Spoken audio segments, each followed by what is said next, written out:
क्या कोई इंसान समुद्र के बीच, बर्फ के पहाड़ों में या मौत के मुंह से लौट सकता है? इतिहास में कुछ लोग ऐसे हैं जो ऐसी परिस्थितियों में जिंदा बचे जहां बचने की कोई उम्मीद ही नहीं थी। आज फैक्ट बाय वर्ल्ड में जानिए ऐसे लोग जो दुर्लभ और खतरनाक हालात में भी मौत को मात देकर जिंदा लौट आए। सबसे पहले कहानी है जूलियन कोप्स्की की।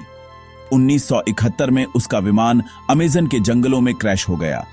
वह 10,000 फीट की ऊंचाई से सीधे जंगल में गिरी, लेकिन जिंदा बच गई।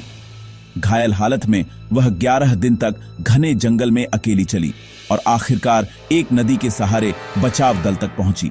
यह चमत्कार आज भी विज्ञान को चौंकाता है। अब बात करते हैं एरन राल्स्टन की। यह वही इंसान है जो पहाड़ों में फंस गया था और उसका हाथ चट्टान के नीचे दब गया।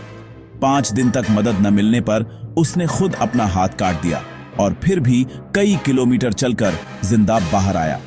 यह कहानी इंसानी हिम्मत की सबसे खौफनाक मिसाल है। अब कहानी है वेस्ना वुलोविच की। वह एक फ्लाइट अटेंडेंट थी जिसका विमान 33,000 फीट की ऊंचाई पर फट गया। वह बिना पैराशूट के धरती पर गिरी, फिर भी जिंदा बच गई। यह दुनिया की सबसे ऊंचाई से गिरकर जिंदा बचने की रिकॉर्डेड घटना है। अब चलते हैं समुद्र के बीच। होसे साल्वादोर अल्वारेंगा 14 महीने तक समुद्र में बहता रहा। न कोई नाविक अनुभव, न कोई उपकरण।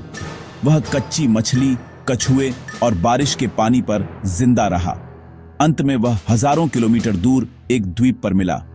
अब बर्फ की दुनिया ह्यू ग्लास। भालू के हमले में बुरी तरह घायल होने के बाद उसे मरने के लिए छोड़ दिया गया, लेकिन वह 200 मील तक रेंगता हुआ जिंदा लौट आया। यह कहानी इतनी अविश्वसनीय थी कि बाद में इस पर फिल्म भी बनी। अब सबसे डरावनी कहानी एंडीज प्लेन क्रैश सर्वाइवर्स की। 1972 में एक विमान बर्फीले पहाड़ों में क्रैश हुआ। महीनों तक भूखे प्यासे फंसे लोगों ने जिंदा रहने के लिए ऐसा फैसला लिया जिसकी कल्पना भी मुश्किल है, लेकिन इसी फैसले ने उन्हें जिंदा रखा। इन सभी कहानियों से एक बात साफ है, इंसान का शरीर सीमित हो सकता है, लेकिन उसकी जिंदा रहने की इच्छा लगभग असीमित है। जहां उम्मीद खत्म होती है, वहीं से इंसानी जिद शुरू होती है। Credits fact bye world.